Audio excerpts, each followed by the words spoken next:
आदरणीय बंधुओं, माताओं व मेरी प्यारी बहनों, राधे राधे। आपका हमारे इस YouTube चैनल पर बहुत बहुत स्वागत है।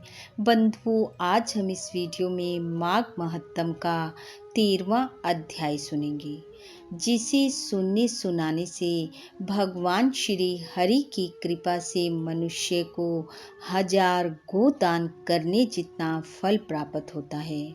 महत्तम सुनने के बाद यदि आप हमारे चैनल पर नए हैं तो कृपया हमारे चैनल को सब्सक्राइब करें, बेल आइकन को प्रेस करें ताकि हमारी वीडियो की नोटिफिकेशन सबसे पहले आप तक पहुंचे। वीडियो को शेयर व लाइक भी जरूर करें।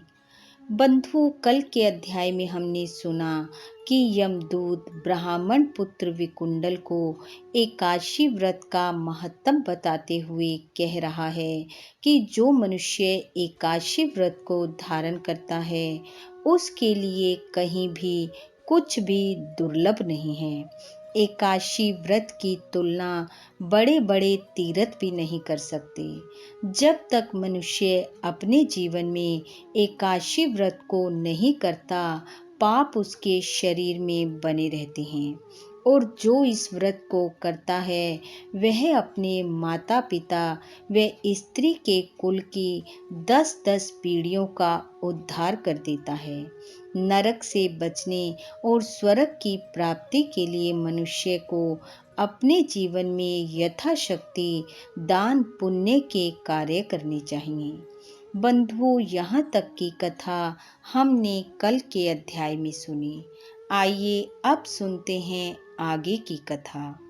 यमदूत द्वारा बताई गई बातों को सुनकर विकुंडल कहने लगा कि हे यमदूत, तुम्हारे वचनों से मेरा चित्त अति प्रसन्न हुआ है, क्योंकि सज्जनों के वचन सदैव गंगा जल के समान पापों का नाश करने वाले होते हैं।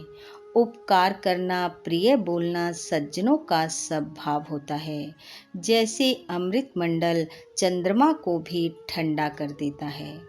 विकुंडल बोला, अब कृपा करके आप यह बतलाइए कि किस प्रकार मेरे भाई का भी नरक से उद्धार हो सकता है। तब दूत कुछ देर ज्ञान दृष्टि से विचार कर मित्रता रूपी रस्से से बंधा हुआ बोला कि हे ब्राह्मण पुत्र, यदि तुम अपने भाई के लिए स्वर्ग की कामना करते हो तो जल्दी ही अपने 8वें जन्म के पुण्य फल को उसके निमित्त अर्पण कर दो।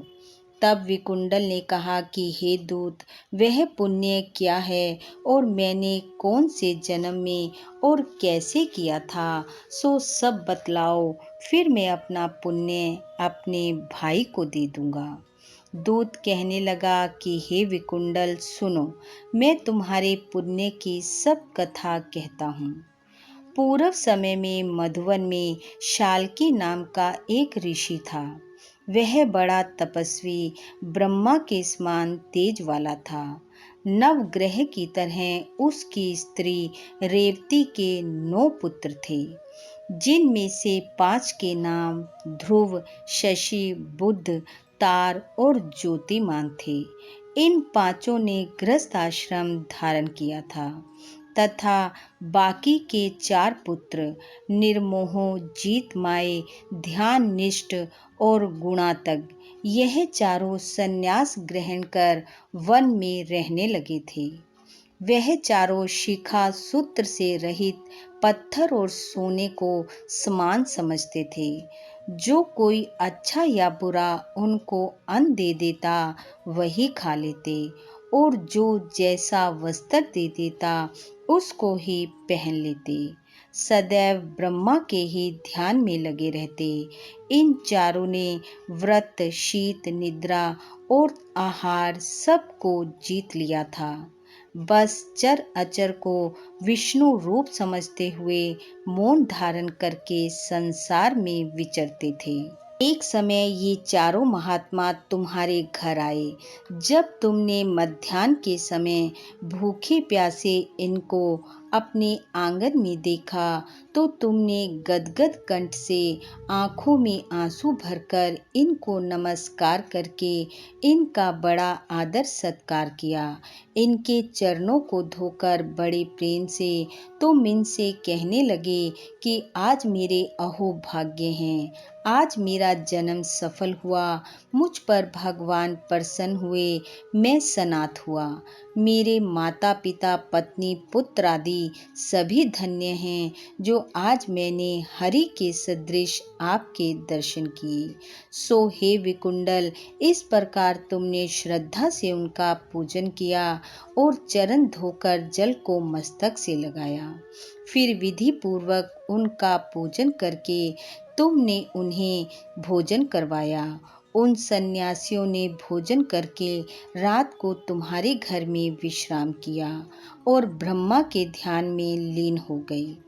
उन सन्यासियों के सत्कार से जो पुण्य तुमको मिला उसे मैं भी कहने में असमर्थ हूँ, क्योंकि सब भूतों में प्राणी श्रेष्ठ हैं।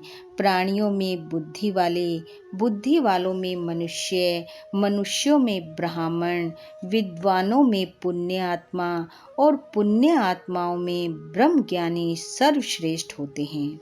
ऐसे महापुरुषों की संगति से बड़े बड़े पाप नष्ट हो जाते हैं। यह पुण्य तुमने अपने पहले 8वें जन्म में किया था। सो यदि तुम अपने भाई को नरक से मुक्त कराना चाहते हो तो यह पुण्य उसे दे दो।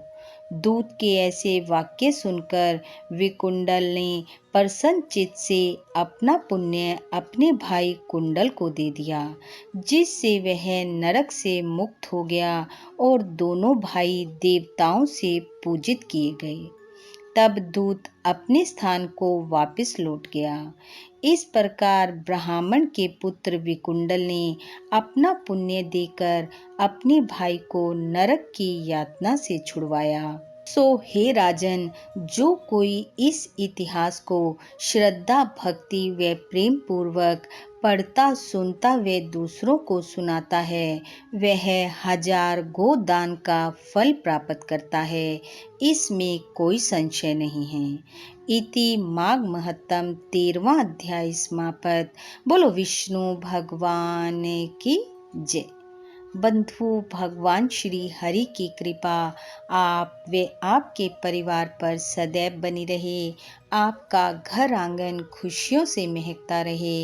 इन्हीं शुभकामनाओं के साथ आप सबका बहुत बहुत धन्यवाद। राधे राधे।